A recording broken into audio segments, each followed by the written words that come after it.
Boa noite a todos.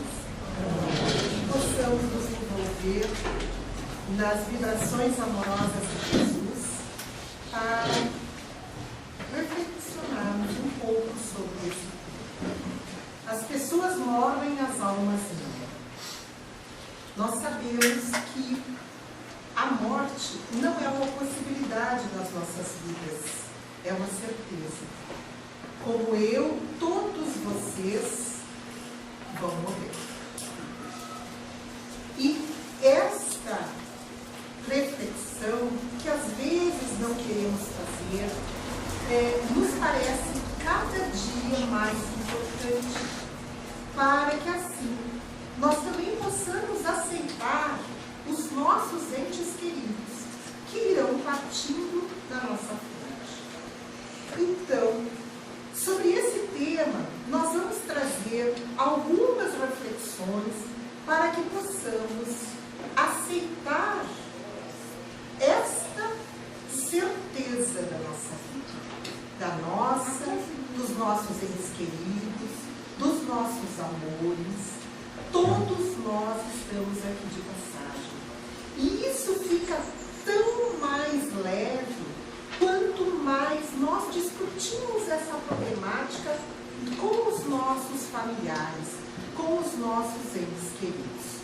Então, a crença na imortalidade da alma, ela é tão comum para as pessoas que volta e meia as revistas trazem essas informações. Mas já há muito tempo, o filósofo Leon Denis já nos diz que, do ponto de vista filosófico, a crença na imortalidade da alma, ela adquire duas formas diferentes. A primeira é que a pessoa, o individual ou a alma humana, sobrevive na sua totalidade.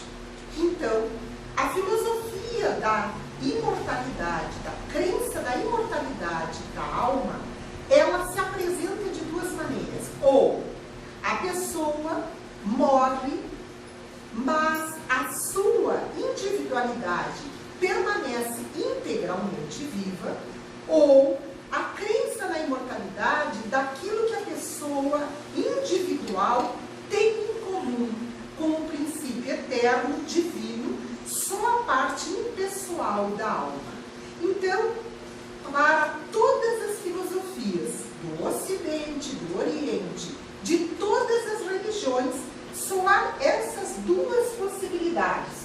Ou a pessoa permanece viva integralmente em outro lugar, ou o que é a essência, aquele princípio que tem a vida eterna, permanece vivo.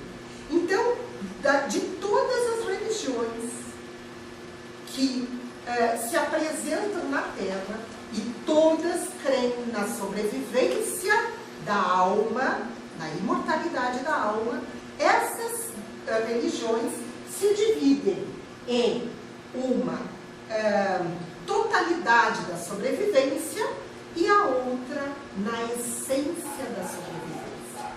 Então nós vamos ver que desde Sócrates, isto era muito frequentemente multiplicado nas suas oratórias. Os seus discípulos também. A imortalidade da alma vem de tempos imemoriais, mas toma o caráter de divulgação com os filósofos gregos.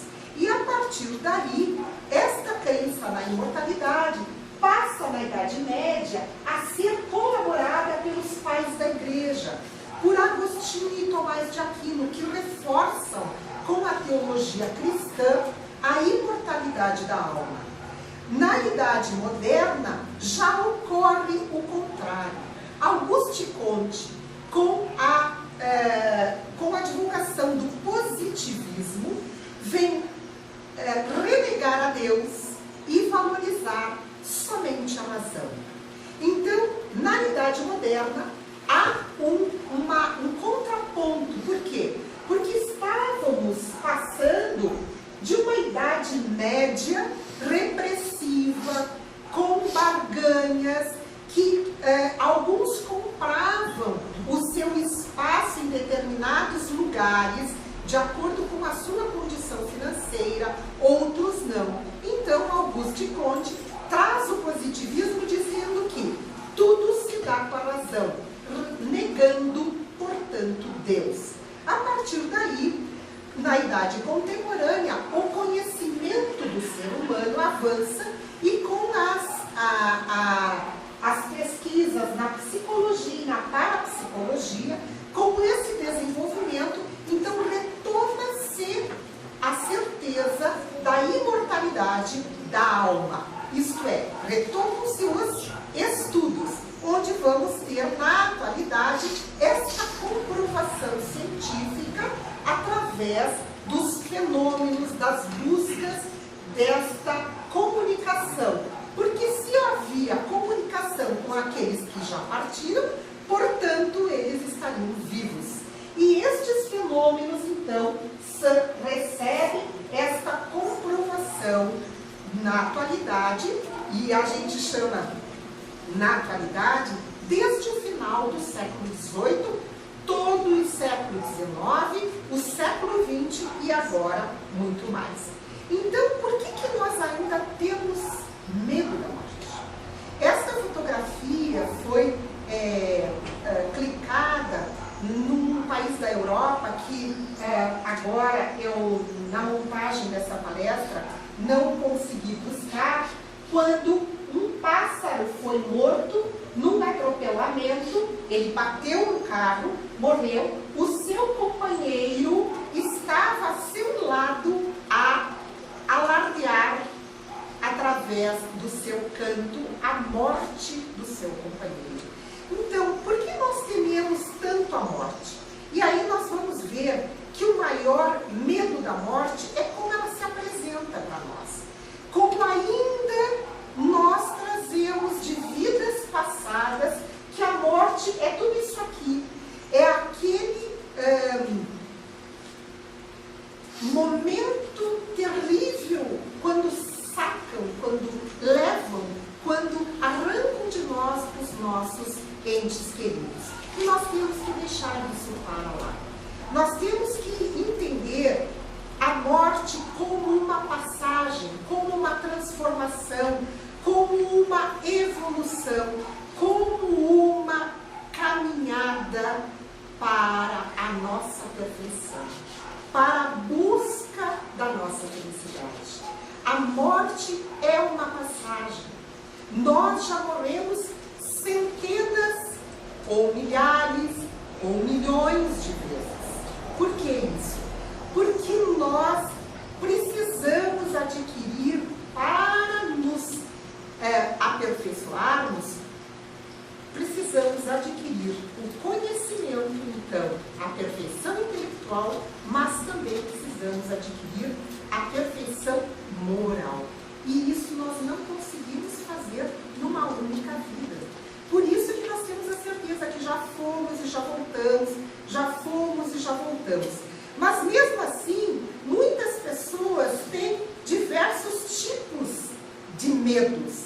Medo de não mais viver, medo de doer na hora da morte, medo de não saber o que vem depois, medo de sofrer as consequências das nossas vidas ativas e medo de perder.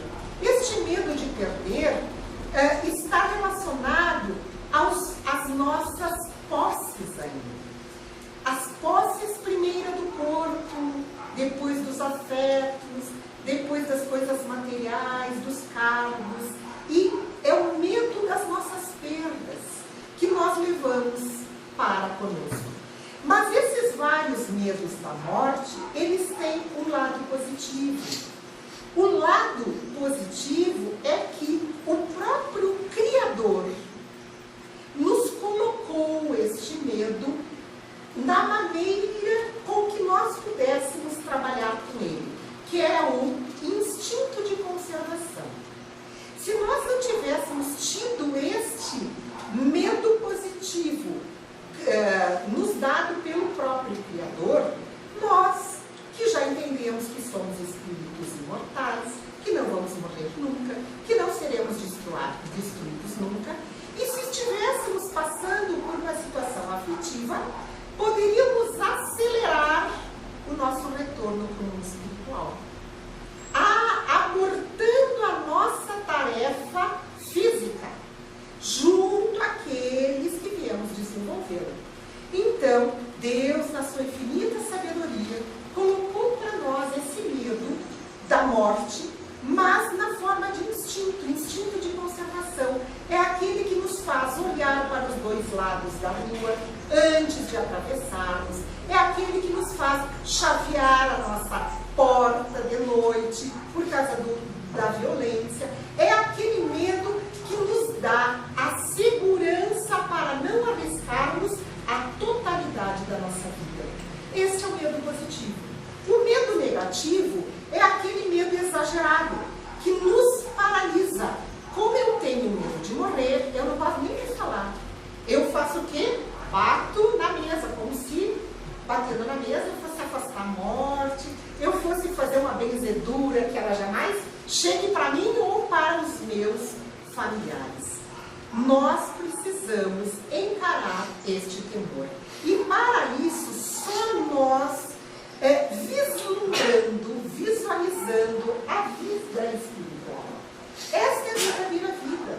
Esta é a vida que Jesus veio nos ensinar, que Ele exemplificou, quando Ele disse: meu reino não é deste mundo. A verdadeira vida é a vida do Espírito.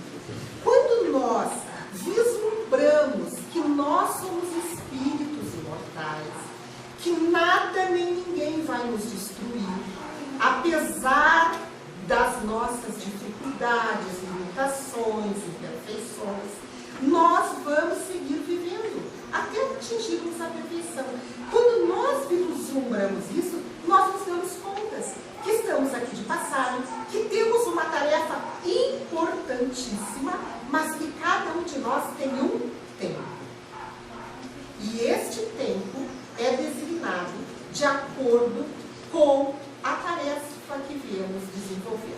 Claro que nós podemos apressar esse tempo, encurtando através do suicídio direto ou indireto, ou prorrogá-lo, como fez Chico Xavier, que desde pequeno teve muitas dificuldades e morreu com 92 anos, pela obra no bem.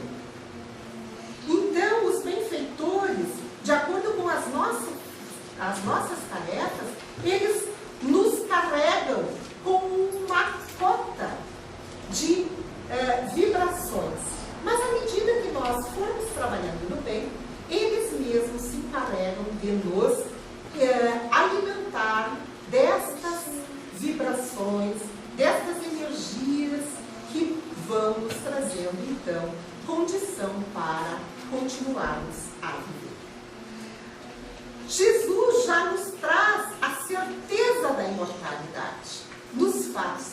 Quando ele subiu com João, Pedro e Tiago, e estando lá no Monte Tabor, se afastou um pouco dos discípulos e transfigura-se, isto é, torna-se luz. Dentre essa luz, os discípulos viram Moisés e Elias, a tal ponto que ele diz, Pedro diz a Jesus: Senhor, é bom estarmos aqui. Se queres, farei 3 tendas, uma para ti, uma para Moisés e outra para Elias. Quer dizer, os apóstolos não só tinham a certeza da imortalidade da alma, como também sabiam dos fenômenos mediúnicos de materialização, como foi o caso do aparecimento de Moisés e Elias. Ora, Moisés houvera vivido 1400 anos antes do Cristo e Elias 500 anos antes. Como eles poderiam estar ali? De maneira que ele registra que ele faria 3 tendas, porque naquele tempo o povo nômade se amavam as tendas e dormiam ali mesmo. Então, Pedro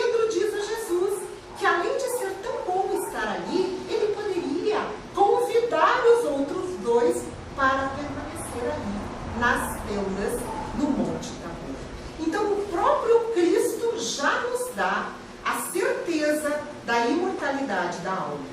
Outra passagem, quando ele diz: há muitas moradas na casa de meu pai. Se assim não fosse, eu já vos teria dito, pois me vou para preparar um lugar. Depois que eu me tenha ido e que vos houver preparado o lugar, voltarei e vos retirarei para mim, a fim de que onde eu estiver, também aí vós estejais. Ratificando uma vez mais, isso foi na antevéspera do Gólgota, ou do sacrifício, quando ele reúne os apóstolos e diz para eles não se perturbarem, não se afligirem, porque ele iria primeiro e depois os retiraria. Isto é, eu permanecerei vivo e vocês também. E isso nos dá a certeza da imortalidade, porque o próprio Cristo nos trouxe essas informações. Não foram os outros registros, foi do próprio Messias. Então, coube ao Espiritismo levantar este véu e de demonstrar pela pesquisa experimental a realidade dos fenômenos da imortalidade da alma. Até então, sabia-se da existência e da crença, mas Kardec, como cientista que era, debruça-se principalmente sobre os fenômenos que estavam ocorrendo a partir de março de 1848 nos Estados Unidos, em Hydesville, um lugarejo próximo a Nova York, onde as três irmãs, Margareta, Lia e Kate, estavam a produzir fenômenos de diálogos com aqueles que já haviam partido. E Kardec, como um eminente professor, um eminente cientista, na França, debruça o seu olhar às mesas girantes, isto é, aquelas situações que estavam tomando conta dos saraus da França, dos saraus de todo o mundo, onde as pessoas se reuniam ao redor das mesas e, por toque das mesas, elas respondiam questionamentos. Só que eram questionamentos mais fúteis, mais comuns da vida das pessoas. E Kardec, então, vai buscar o aprofundamento destes fenômenos. Ele estuda Daniel Douglas Home, que fora visto e registrado em vonitação, em uma suspensão no teto. Era um médium de profundos efeitos físicos. Ele saía pela janela de um lado do prédio, dava volta por cima do prédio e entrava na outra janela. Ele fazia o levantamento, a suspensão de móveis, de todos os tipos de materiais. E Kardec fora, então, aquele cientista que se debruçara sobre isso. A partir de Kardec, nós vamos ver eminentes cientistas no mundo mais voltado à ciência, no século XIX. Leon Denis, que era um filósofo, Ernesto Bozano, que era médico, criminalista, Gabriel Delany, Camille Flammarion, que era físico, César Lombroso, advogado, também criminalista. Eles faziam juntos, eles faziam as biópsias e eles buscavam nos corpos dos assassinos, eles queriam ver a diferença que pudera existir em corpos de quem não fosse assassino, e não encontravam. Então eles debruçam-se sobre aquele elemento que o indivíduo tinha e que não fazia mais a parte do corpo cadavérico, que era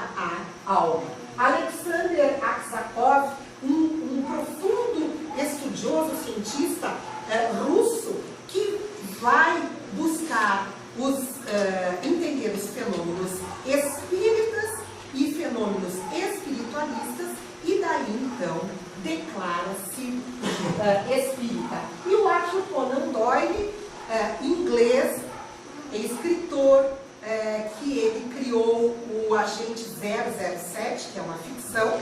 Não, desculpe, o Sherlock Holmes. Ele era escritor. Existe até no YouTube uma entrevista com o Arthur Conan Doyle, quando ele se declara espírita. Se vocês clicarem no nome dele, entrevista, ele aparece, ele é filmado, ele mesmo é filmado, e ele dá então a declaração. Até pergunto como que ele criou o Sherlock, porque ele recebia muitas cartas que as pessoas queriam conhecer o Sherlock Holmes, e ele diz que era uma figura de criação, mas que o importante da vida dele não tinha sido criar o Sherlock, e sim dedicar-se ao espiritismo, comprovando as pesquisas científicas de Allan Kardec. Então, nós vamos ver, dentre todos esses cientistas, William Crookes, que se dedica a pesquisar os fenômenos da imortalidade da alma através de uma menina de 15 anos, a Florence Cook, que conseguia, através da produção do ectoplasma, vestir, materializar o espírito Kate King. Isso aqui é a foto de um espírito, gente. Isso é a foto de um espírito. Kate King. Este espírito sofreu nas mãos dos investigadores todo tipo de pesquisa. Fora cortado o cabelo do espírito, fora cortado pedaço da roupa do espírito, enquanto a Florence Cook estava num sono profundo, ela produzia o ectoplasma e então vestia. Esta pesquisa ocorreu depois da desencarnação de Allan Kardec, lá pelos anos de 1880 a 1890, durante 4 anos seguidos. William Crookes estuda profundamente os fenômenos produzidos pela Florence Cook, aquela menina.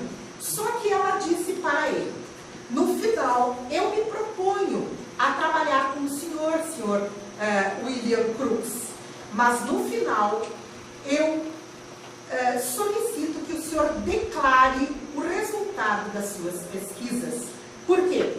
Porque William Crookes, por solicitação da rainha da Inglaterra, estava incumbido de desvendar as fraudes que eram consideradas então dos fenômenos espíritas.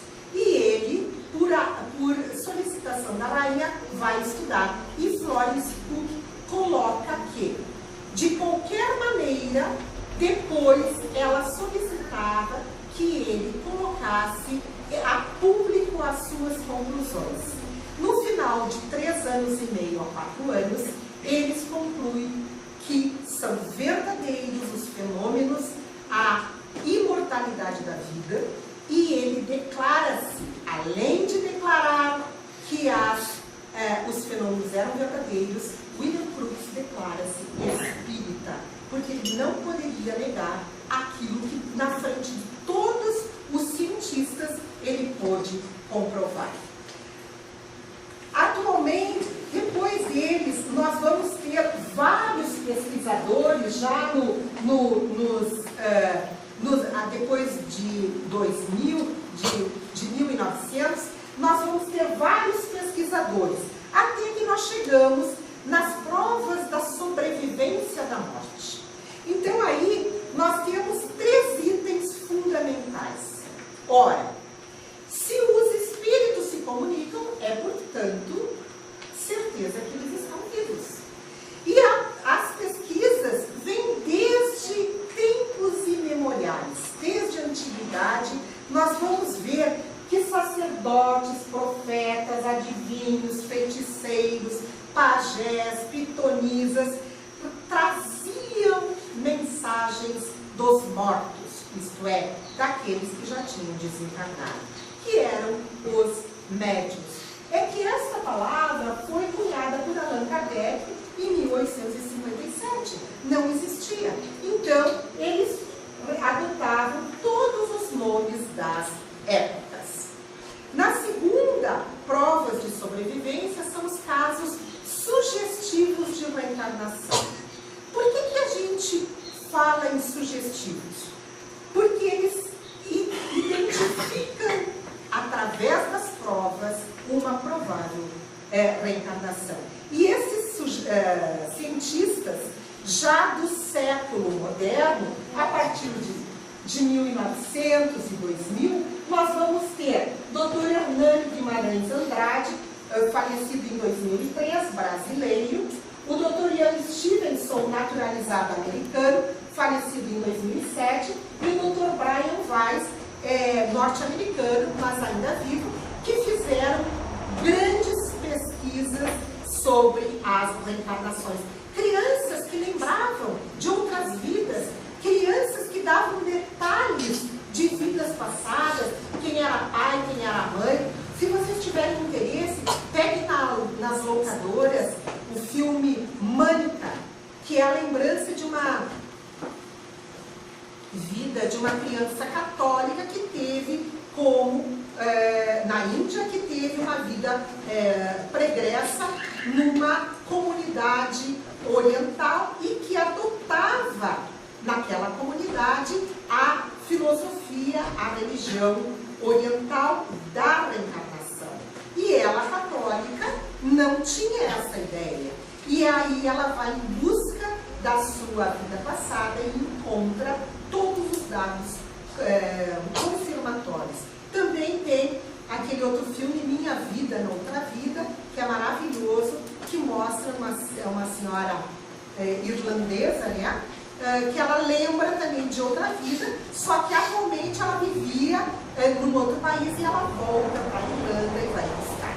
Então nós temos este livro, que também é filme, A Volta, esse menininho americano, que ele, desde os 2 aninhos, ele passa a se lembrar de uma outra vida, de aviões, ele sabia tudo sobre avião, e ele vai buscar, na realidade, ele tinha desencarnado na Segunda Guerra Mundial, abatido como piloto de avião, e ele lembrava desta vida. O Ian Stevenson traz este livro, Reencarnação 20 Casos, e mais recentemente o livro dele, Casos Europeus Sugestivos de Reencarnação. O Dr. Hernani Guimarães Andrade tem um livro que são 8 casos sugestivos de reencarnação, que são aqui no Brasil. E neste livro também tem um caso estudado pelo Dr. Hernani, aqui no Rio Grande do Sul. Bem, no terceiro item que nos dá a prova da sobrevivência após a morte, são as experiências de quase morte.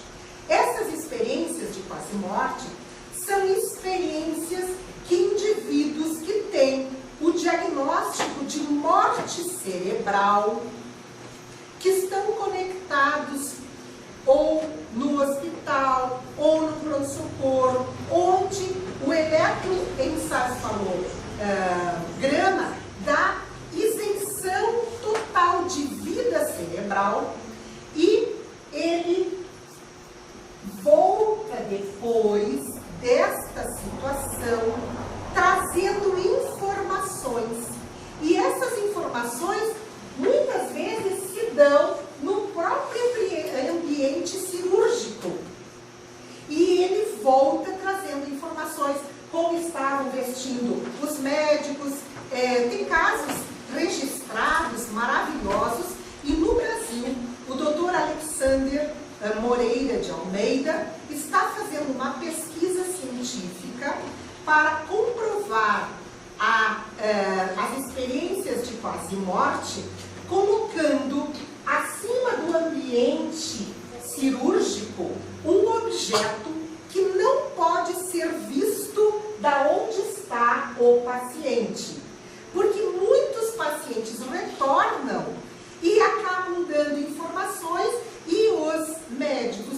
vezes não creem na imortalidade da alma, não valorizam aquelas informações.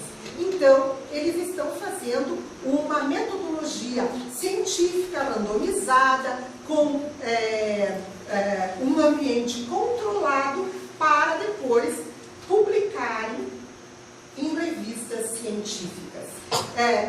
Nessas experiências de quase morte, existem casos muito importantes relatados. Tudo começou com a doutora, que é essa aqui do meio, essas são duas irmãs, a doutora Elisabeth Kubler-Ross, suíça, naturalizada também americana, que, como ela era médica na Suíça e vai para os Estados Unidos, e lá ela não consegue trabalhar na sua especialidade, lhe passam a orientação de atender os pacientes em fase terminal. E ela se debruça sobre esses pacientes e eles trazem informações a ela de momentos que antecedem a desencarnação, experiências que já haviam vivido, e ela começa a compilar esses dados e ver que eram pessoas completamente desconhecidas entre si e traziam no bojo relatos exatamente iguais, mostrando que estas experiências podiam ser relacionadas. A partir daí, o Dr. Raymond Monte Jr., ele vai, um médico, psicólogo, biólogo, psicanalista, ele vai lançar o livro A Vida Depois da Vida. Este livro já existe a tradução para o português e tornou-se um best-seller, onde ele ali registra passo a passo as experiências de quase morte. Depois lançou vários outros livros a partir da década de 70 e tornou-se então um grande multiplicador da imortalidade da vida.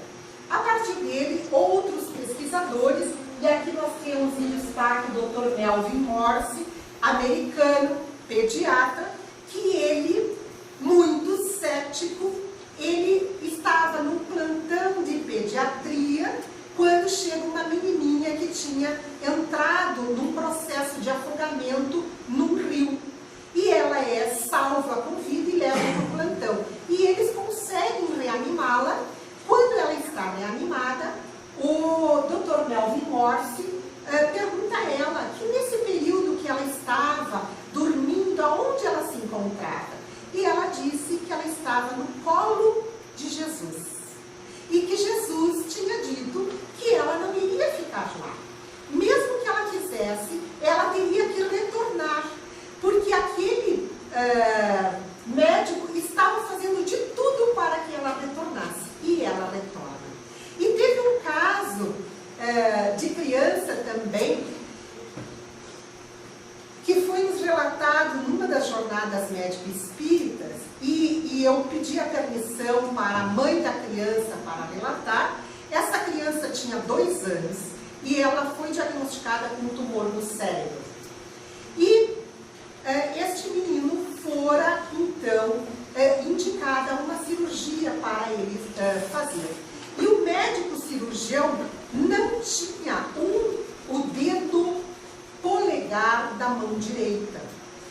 E quando a mãe se apresentou para esse médico, ela notou aquilo ali. Mas, como era um cirurgião especializado naquele tipo de cirurgia, ela entregou seu filho, ele fez a cirurgia, retornou da cirurgia, estava muito bem. Quando o menino acordou, 2 anos, este médico chegou para o menino e perguntou pro menino se estava tudo bem. E ele disse que sim. E daí ele disse assim: sabe, doutor, enquanto o senhor estava fazendo cirurgia na minha cabeça, eu estava no colo do titio. Eu estava vendo lá de cima o senhor fazer a cirurgia na minha cabeça. Daí acharam que podia ser uma ilusão, uma figura, uma invenção da criança. E ele disse: eu estava me mexendo e o titio disse para mim: fica quietinho, porque eu tenho que com uma mão segurar a mão daquele médico.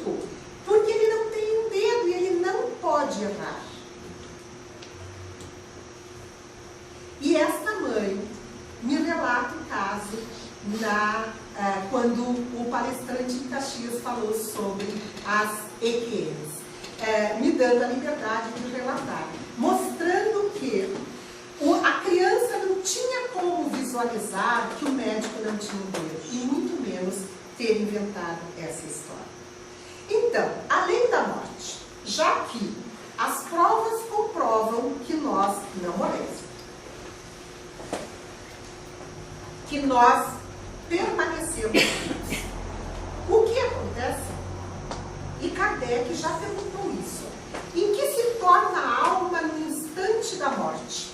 E os benfeitores respondem: ela volta a ser espírito, quer dizer, retorna ao mundo dos espíritos que deixou momentaneamente. É que Kardec faz uma separação.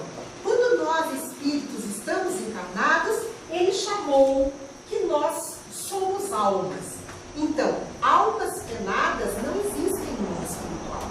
As almas penadas somos nós. Lá somos espíritos. Por quê? Porque aqui estamos mergulhados num corpo. E o corpo nos dá uma limitação que o espírito não tem.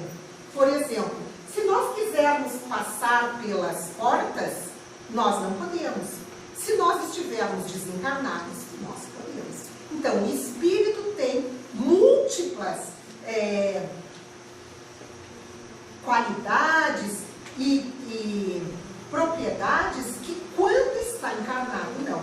Então, ele é bem claro. A alma se torna espírito, isto é, ela não perde a sua essência, ela só troca de ambiente. Nós todos sairemos vivos. A morte ocorrerá no corpo, que virará pó, em seguida se for cremado. Ou virará alimento para outras vidas, se o corpo for enterrado. Mas todos nós sairemos vivos da morte física. Por quê? Porque nós somos espíritos. Temos um corpo físico hoje e temos um corpo que faz um intermediário entre o espírito e o corpo físico, chamado de perispírito. E Kardec vai nos elucidar. O homem compõe-se de corpo e espírito. O espírito é o ser principal, racional e inteligente. O corpo é o invólucro material que reveste o espírito temporariamente para preenchimento da sua missão na Terra e execução do trabalho necessário ao seu adiantamento. Nós estamos aqui para evoluir. É esta a nossa tarefa. O corpo usado destrói-se e o espírito sobrevive à sua destruição. Privado do espírito, o corpo é apenas matéria inerte, qual instrumento privado da mola real de função. Sem o corpo, o espírito é tudo, a vida, a inteligência. Em deixando o corpo, torna o mundo espiritual onde paira para depois reencarnar. Então nós vamos e voltamos, e vamos e voltamos, com múltiplas personalidades, para evoluir. Isso está no Céu e Inferno, capítulo 3, item 5. Então, o que nos sobra para realmente entendermos da imortalidade? Sobra o ensinamento moral trazido pela ideia esclarecida da alma imperecível e o regresso da mesma à vida corpórea em sucessivas reencarnações. A morte física só separa transitoriamente, temporariamente, os espíritos afins, que voltam a reunir-se na erraticidade. Erraticidade é o local onde nós nos encontramos entre uma e outra encarnação. O período chama-se intermissão e o local, erraticidade. Estreitando laços e fortalecendo as uniões fundamentadas no amor verdadeiro que confere resignação diante da perda dos entes queridos. Somente o amor verdadeiro nos dá certeza da imortalidade. Porque nós fomos criados por amor e para amar. Então, Deus, na sua infinita sabedoria, não iria querer que nós, ao amarmos os nossos entes queridos, perderíamos esse amor com a morte do corpo físico. Os laços são apertados cada vez que são fortalecidos pelo amor. E assim que quando nós estamos desencarnando, nós estamos acordando para o mundo espiritual. Da mesma maneira que nós, quando nascemos para cá, somos recebidos pelo pediatra, pelo ginecologista, pela parteira, pela enfermeira, nós do lado de lá também temos os nossos amores que partiram antes, que foram de outras encarnações, que estão ali para nos receber. Cada um se apresenta após a morte como sempre viveu. Não ocorre nenhum milagre de transformação para aqueles que atingem o grande porto. Todos nós continuaremos iguais, com os nossos amores e com os nossos desafetos. Então, se nós sentimos saudades deles, eles também sentem de nós. Mas o importante é nós termos a certeza que um dia nós vamos nos reunir. Raros são aqueles que despertam com a consciência livre após a inevitável travessia. Então é importante a prece. As preces pelos espíritos que acabam de deixar a Terra têm por finalidade não apenas proporcionar-lhes uma prova de simpatia, mas também ajudá-los a se libertarem das ligações terrenas, abreviando a perturbação que segue sempre a separação do corpo e tornando mais calmo o seu despertar. Se nós também ficamos tristes com a partida deles, eles também sentem, porque eles também estão nos deixando. Mas se nós sentirmos a resignação, o amor, a certeza do amparo do Pai, as nossas vibrações eles também vão receber e assim se manterão mais calmos. Por isso que Jesus nos disse: deixai os mortos enterrar seus mortos. Isto é, deixai aqueles que não creem na vida eterna, deixai aqueles que já estão mortos ainda aqui, deixai os materialistas. Nós que cremos, nós que sabemos da imortalidade da alma, não precisamos cultuar o local onde estão os nossos afetos encarnados. Nós sabemos que eles não estão ali. Ali estão os despojos, ali estão as nossas referências. Saber que o nosso pai, o nosso filho, a nossa mãe estão bem guardados nos seus despojos físicos, mas a sua essência não está aqui. Por isso que o mestre vem dizer: deixai, não vos preocupais com quem já morreu. Não no sentido de dizer assim, deixe numa vala, jogue no lixo. Não, mas não escravizem-se ao culto aos mortos. Não escravizem-se aos túmulos grandiosos, aqueles monumentos que parece que um quer fazer maior do que o outro, porque isto não lhe traz absolutamente nada mais. Eu trouxe alguns itens sobre as mortes de crianças, porque às vezes as pessoas nos perguntam: para onde vão as crianças no além? E Kardec já fez esta pergunta. O que sucede ao espírito de uma criança que morreu em tenra idade? Kardec já perguntou tudo, a gente só precisa ler o Livro dos Espíritos. E os benfeitores respondem: recomeça uma nova existência.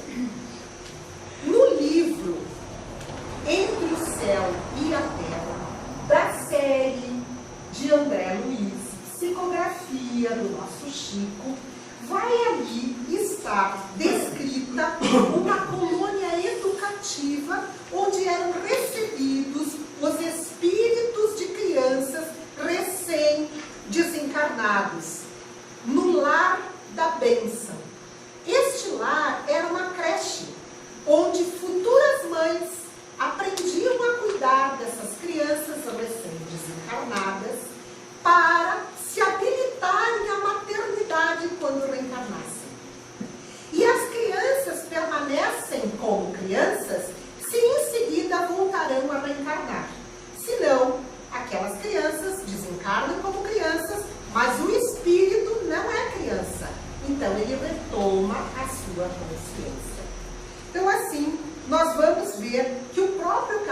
Kardec já vai nos fazer, na questão 198, uma informação. Pertence a uma categoria superior o espírito de uma criança que morreu em tenra idade, não podendo ter feito mal? Essa questão eu quis trazer porque as pessoas às vezes dizem assim: ah, se morreu de criança era porque era um anjinho, então vai direto para o céu. Olhem o que os benfeitores vão responder. Se não fez o mal, também não fez o bem. E Deus não isenta das provas que deve suportar. Se é puro, se é elevado, é não porque é criança, mas porque já progrediu muito. Então, o corpinho é de criança, o espírito não é de criança. Mas o que dizer para aquelas mães que trazem os seus pensamentos somente naquele filho que já partiu, que se debruçam em lágrimas dia após dia? Nós trouxemos isso do Evangelho. Mães, sabei que vossos filhos bem-amados estão perto de vós. Sim, estão muito perto. Seus corpos fluídicos vos envolvem, seus pensamentos vos protegem. A lembrança que deles guardais os transborda de alegrias, mas também as vossas dores desarrazoadas os afligem, porque denotam a falta de fé e exprimem uma revolta contra a vontade de Deus. Lembremos sempre que nós nos revoltarmos contra Deus, as nossas vibrações de revolta chegarão aos nossos entes queridos desencarnados. Chico novamente nos traz o pensamento de André Luiz. Aqueles que amamos não moram jamais, apenas partem antes de nós. E por isso, pela comemoração do Dia dos Mortos, nós trouxemos essa palestra. Então, o que fazer? Devemos ir? Não devemos ir? Eu sempre digo, aquele que vai no cemitério para, além de cuidar do local, ficar ali se lamuriando, busca o encontro do seu ente querido no cemitério. Eu sempre digo, já que quer ter um encontro com o seu ente querido, convide no shopping, vá numa praça, vá num parque, vá na natureza, vá até o cemitério, cuide do local. Não precisa ser no dia 2 de novembro. No dia 2 de novembro, a Joana de Ângeles, a mentora do Divaldo Pereira Franco, um grande orador espírita, diz que a espiritualidade tem um trabalho enorme para conter os espíritos que são atraídos pelos pensamentos dos seus entes queridos ao cemitério. Eles trabalham muito para mostrar àqueles entes queridos que eles não estão mais lá, que eles já estão em outros lugares. Então, a comemoração dos Dias dos Mortos é importante sim. Vejam o que Kardec pergunta, sempre o Kardec, na questão 323. A visita ao túmulo proporciona mais satisfação ao espírito do que uma prece feita em sua intenção? A visita ao túmulo é uma maneira de se manifestar que se pensa no espírito ausente. É a exteriorização deste fato. Eu já vos disse que é a prece que santifica o ato de lembrar. Pouco importa o lugar, se a lembrança é ditada pelo coração. Os nossos entes queridos não estão no cemitério. A saudade somente constrói quando associada ao trabalho do bem. Não podemos ficar chorando, nos lamentando, nos agredindo, nos violentando, porque essas vibrações